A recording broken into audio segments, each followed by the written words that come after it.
Saatnya berpetualangan, datang ke Taman Pelangi. Bersama teman-teman semua, yuk kita saling membantu. Aku punya tas berlari dengan si Joko. Bergegaslah ayo berpetualang. Saatnya Assalamualaikum warahmatullahi wabarakatuh. Salam sejahtera bagi kita semua.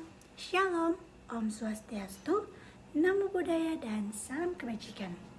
Halo semuanya, perkenalkan nama saya Ivone Julebiu dari Universitas Bosowa, Fakultas Psikologi, Prodi Psikologi dengan NIM 4524091110 dari kelas I angkatan 2024. Nah, pada kesempatan kali ini saya akan menjelaskan tentang sarana ilmiah dalam bahasa dan matematika untuk memenuhi tugas filsafat ilmu yang diberikan oleh dosen pengampu Bapak Syarul Alim, SPC, MA, PhD. Dan untuk sumber informasi materi yang saya dapatkan dari buku Filsafat Ilmu by Profesor Dr. Amsal Baktiar, MA. Baik, langsung saja kita masuk pada poin yang pertama, ialah bahasa. Jadi bahasa memegang peranan penting dan suatu hal yang lazim dalam hidup dan kehidupan manusia.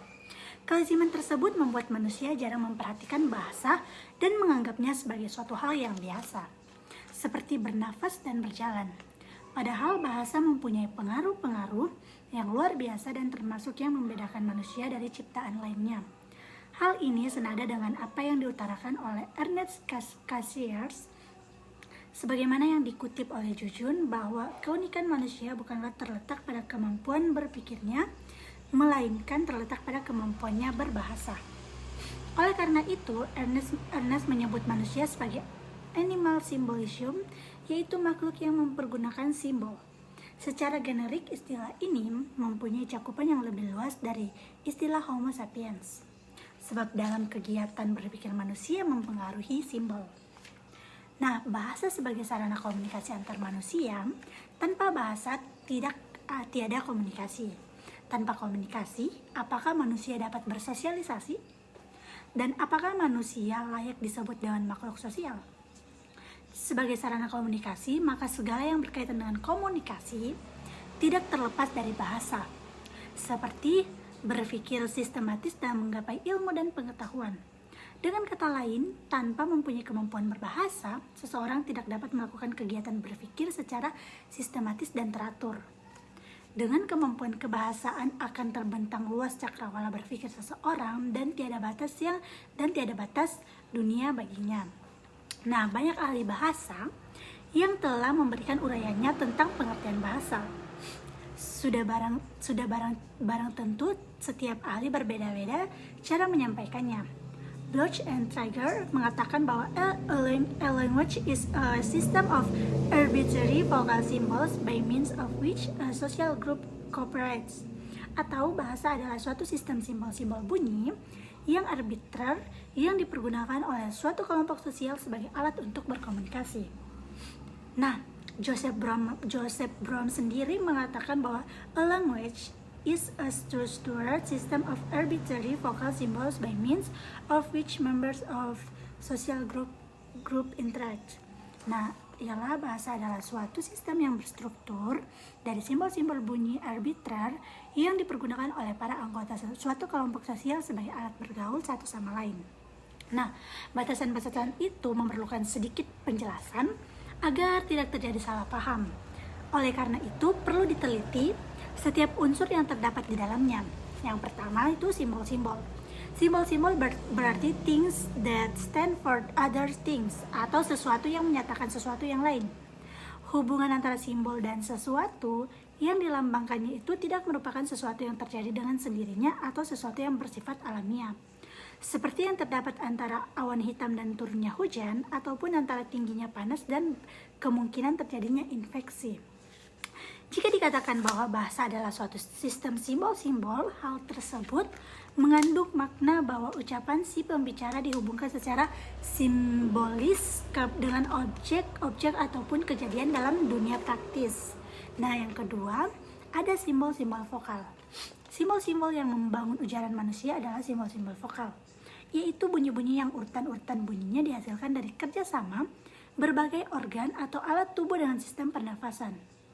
Untuk memenuhi maksudnya, bunyi-bunyi tersebut haruslah didengar oleh orang lain dan harus diartikulasikan sedemikian rupa untuk memudahkan si pendengar untuk merasakannya secara jelas dan berbeda dari yang lainnya. Nah, yang ketiga ada simbol-simbol vokal arbitrer. Istilah arbitrer di sini bermakna mana suka dan tidak perlu ada hubungan yang valid secara filosofis antara ucapan lisan dan arti yang dikandungnya. Hal ini akan lebih jelas bagi orang yang mengetahui lebih dari satu bahasa. Misalnya, untuk menyatakan jenis binatang yang disebut Equus caballus, orang Inggris menyebutnya horse, orang Prancis cheval, orang Indonesia kuda, dan orang Arab hison. Semua kata ini sama tepatnya, sama arbitrernya. Semuanya adalah konvensi sosial, yakni sejenis persetujuan yang tidak diucapkan atau kesepakatan secara diam-diam antara sesama anggota masyarakat yang memberi setiap kata makna tertentu. Nah, yang keempat ada suatu sistem yang berstruktur dari simbol-simbol yang arbitrer. Walaupun hubungan antara bunyi dan arti ternyata bebas dari setiap suara hati nurani, logika atau psikologi, namun kerjasama antara bunyi-bunyi itu sendiri di dalam bahasa tertentu ditandai oleh sejumlah konsistensi, ketetapan intern. Misalnya saja setiap bahasa beroperasi dengan sejumlah bunyi dasar yang terbatas, atau dan ciri-ciri fonetik lainnya seperti tekanan kata dan intonasi. Baik, yang kelima, yang dipergunakan oleh para anggota sesuatu kelompok sosial sebagai alat bergaul satu sama lain. Bagian ini menyatakan hubungan antara bahasa dan masyarakat. Para ahli sosial menaruh perhatian pada tingkah laku manusia sejauh tingkah laku tersebut mempengaruhi atau dipengaruhi manusia lainnya. Mereka memandang tingkah laku sosial sebagai tindakan atau aksi yang ditujukan terhadap yang lainnya. Selanjutnya kita akan membahas tentang fungsi bahasa. Jadi para pakar telah berselisih pendapat dalam hal fungsi bahasa. Aliran filsafat bahasa dan psikolinguistik melihat fungsi bahasa sebagai saran untuk menyampaikan pikiran, perasaan, dan emosi. Sedangkan aliran sosiolinguistik berpendapat bahwa fungsi bahasa adalah sarana untuk perubahan masyarakat. Secara umum, dapat dinyatakan bahwa fungsi bahasa adalah yang pertama, koordinator kegiatan-kegiatan masyarakat. Yang kedua, penetapan pemikiran dan pengungkapan. Yang ketiga, penyampaian pikiran dan perasaan. Yang keempat, penyenangan jiwa. Dan yang terakhir, yang kelima, pengurangan kegoncangan jiwa. Selanjutnya, bahasa sebagai sarana berpikir ilmiah. Untuk dapat berpikir ilmiah, seseorang selayaknya menguasai kriteria maupun langkah-langkah dalam kegiatan ilmiah. Dengan menguasai hal tersebut, tujuan yang akan digapai akan terwujud. Di samping menguasai langkah-langkah tentunya, kegiatan ini dibantu oleh sarana berupa bahasa, logika matematika, dan statistika. Berbicara masalah sarana ilmiah, ada dua hal yang harus diperhatikan, yaitu pertama, sarana ilmiah itu merupakan ilmu dalam pengertian bahwa ia merupakan kumpulan pengetahuan yang didapatkan berdasarkan metode ilmiah, seperti menggunakan pola berpikir induktif dan deduktif dalam mendapatkan pengetahuan. Dan yang kedua, tujuan mempelajari sarana ilmiah adalah agar dapat melakukan penelaahan ilmiah secara baik. Nah, dengan demikian, jika hal tersebut dikaitkan dengan berpikir ilmiah, sarana ilmiah merupakan alat bagi cabang-cabang pengetahuan untuk mengembangkan materi pengetahuan berdasarkan metode ilmiah. Baik, yang terakhir adalah bahasa ilmiah dan bahasa agama. Telah diutarakan sebelumnya bahwa bahasa ilmiah adalah bahasa yang digunakan dalam kegiatan ilmiah. Berbeda dengan bahasa agama. Ada dua pengertian mendasar tentang bahasa agama. Yang pertama, bahasa agama adalah kalam ilahi yang terabadikan di dalam kitab suci. Yang kedua, bahasa agama merupakan ungkapan serta perilaku keagamaan dari seseorang atau sebuah kelompok sosial. Dengan kata lain, bahasa agama dalam konteks kedua ini merupakan wacana keagamaan yang dilakukan oleh umat beragama maupun sarjana ahli agama. Meskipun tidak selalu menunjuk serta menggunakan ungkapan-ungkapan kitab suci, walaupun ada perbedaan antara kedua bahasa ini, namun keduanya merupakan sarana untuk menyampaikan sesuatu dengan gaya bahasa yang khas. Nah, selanjutnya kita masuk dalam poin yang kedua kita, yaitu matematika. Dalam abad ke-20 ini, seluruh kehidupan manusia sudah mempergunakan matematika. Baik matematika ini sangat sederhana, hanya untuk menghitung 1, 2, 3, maupun yang sampai sangat rumit, misalnya perhitungan antariksa. Demikian pula ilmu-ilmu pengetahuan, semuanya sudah mempergunakan matematika. Baik matematika sebagai pengembangan aljabar maupun statistik. Filosofi modern juga tidak akan tepat bila pengetahuan tentang matematika tidak mencukupi. Banyak sekali ilmu-ilmu sosial sudah mempergunakan matematika sebagai sosiometri, psikometri, ekonometri, dan seterusnya. Hampir dapat dikatakan bahwa fungsi matematika sama luasnya dengan fungsi bahasa yang berhubungan dengan pengetahuan dan ilmu pengetahuan. Untuk melakukan kegiatan ilmiah secara lebih baik, diperlukan sarana berpikir. Tersedianya sarana tersebut memungkinkan dilakukannya penelaahan ilmiah secara teratur dan cermat. Sarana berpikir ini pada dasarnya merupakan alat yang membantu kegiatan ilmiah dalam berbagai langkah yang harus ditempuh. Pada langkah tertentu biasanya diperlukan sarana yang tertentu pula. Oleh karena itu, maka sebelum kita mempelajari sarana-sarana berpikir ilmiah, seyogianya kita menguasai langkah-langkah dalam kegiatan ilmiah tersebut. Matematika sendiri mempunyai kelebihan lain dibandingkan dengan bahasa verbal. Matematika mengembangkan bahasa numerik yang memungkinkan kita untuk melakukan pengukuran secara kuantitatif. Yang kedua, matematika sebagai sarana berpikir deduktif. Matematika merupakan ilmu deduktif. Namun, nama ilmu deduktif diperoleh karena penyelesaian masalah-masalah yang dihadapi tidak didasari atas pengalaman seperti halnya yang terdapat di dalam ilmu-ilmu empirik, melainkan didasarkan atas deduksi atau penjabaran. Bagaimana orang secara tepat mengetahui ciri-ciri deduksi merupakan satu masalah pokok yang dihadapi oleh filsafat ilmu.